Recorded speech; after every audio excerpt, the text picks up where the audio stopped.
wrapped up in a lot of things, and there's so many responsibilities. Yeah. What are some ways and some strategies for making these things habitual? Bringing them, really making them a part of your life. Because it would be easy to do it one time, but to bring it into your life would be a different story. I'll give you the non-satisfying answer first. Fair enough. Okay, which is, it is time-consuming, and that's a good thing.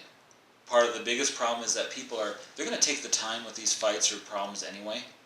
The problem is they're just perpetuating the same fights over and over, which I've had a lot of people say, well, gosh, this just takes so long, as I mentioned. But I'm like, if we're going to build well, let's build well.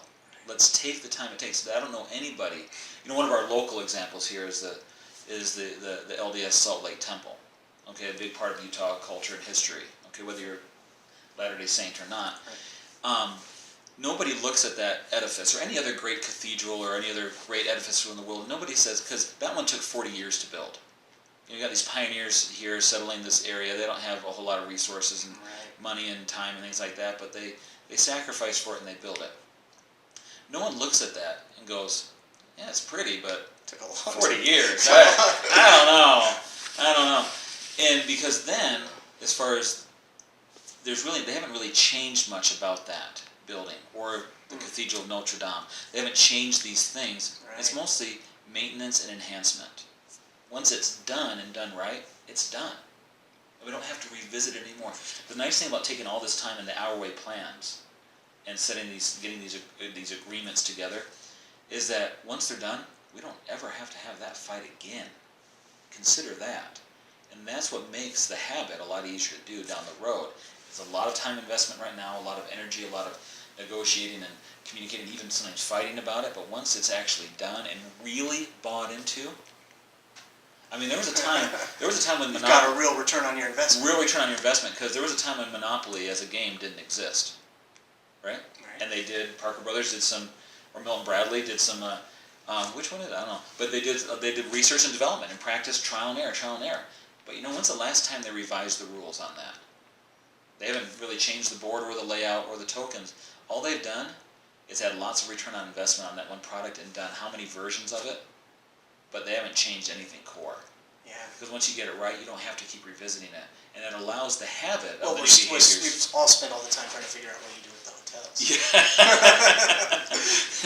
And it allows once we get it done, then it allows it to continue a lot easier. And that's what a lot of families find once we get it taken care of. Then it's done once the training's over. So one of my favorite, and probably a favorite among homeschoolers as well, as far as a parenting approach, is the Parenting with Love and Logic model. One of those few models. There's so many parenting and self-help books out there, but how many books have been written in the '80s that are still selling like hotcakes? All these years later.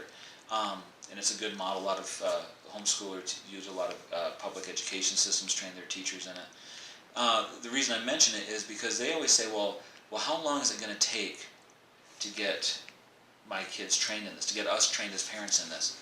And they have a good formula that I've always liked, is they say 1 month for each year of that your child is old. So if you have an 11-year-old, plan on practicing this very consistently for 11 months for it to really integrate. And I think, because a lot of times people are looking for, well, what's the quick answer that's going to really turn everything around? And I'm like, there are some that sometimes do that, but most of the time, like anything else in human change, it's training and development, which is a time process and a repetition process and a practice process. And so like going back to using the hour-way plan as a playbook versus we use the blueprint analogy now with the football team's playbook, is to get into the habit. So they just do a lot of the same things: drill, practice, show up for practice, run another lap, do 20 more push-ups, run another lap, over and over and over, because they know that the time for practice is not on game day. When it comes on game day, they don't want to think. They want it to be not only habit, they want it to be muscle memory. They want it into that over-learning place where they don't have to think about it at all. So that we have to really get this mindset. We really have to shift our mindset that we've got to, if we don't know how to be on the same page with each other, that's okay. Yeah. That's our trial and error. We tried it, it's not working, now we're going to try it this way. But we're going to do it well. And I realize there are limitations on time, money, resources, energy levels to just do things. So I don't want to put more on people and say, well, you didn't do it right, so now you got to do it this way. Right.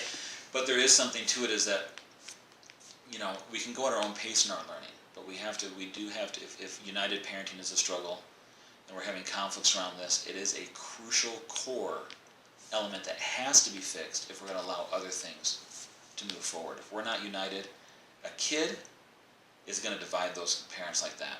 And I've had parents sometimes come in and go, what's wrong with our kids that they're dividing us, whether it's a mom and dad first family or a step family, thing like that. And I'll say, what's wrong with your kids? I'm like, nothing. Sometimes the kids will be in here and I'm like, I'll reach over to the kid and I'll go, high five, man. Nothing wrong with you. Right on, that you were able to figure out as a kid how two adults have been on the planet 2 or 3 times longer than you have. That's pretty impressive. Right. Kids' brains are designed for problem solving. Mm-hmm. Our adult brains are too. And if a kid who is, like they say in Love and Logic, Foster Cline, this child psychiatrist, he said, a child who isn't testing limits has a real serious neurological disorder. You need to get them tested.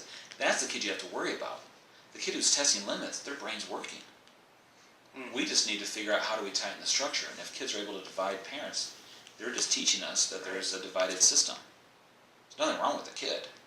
We need to tighten up that structure.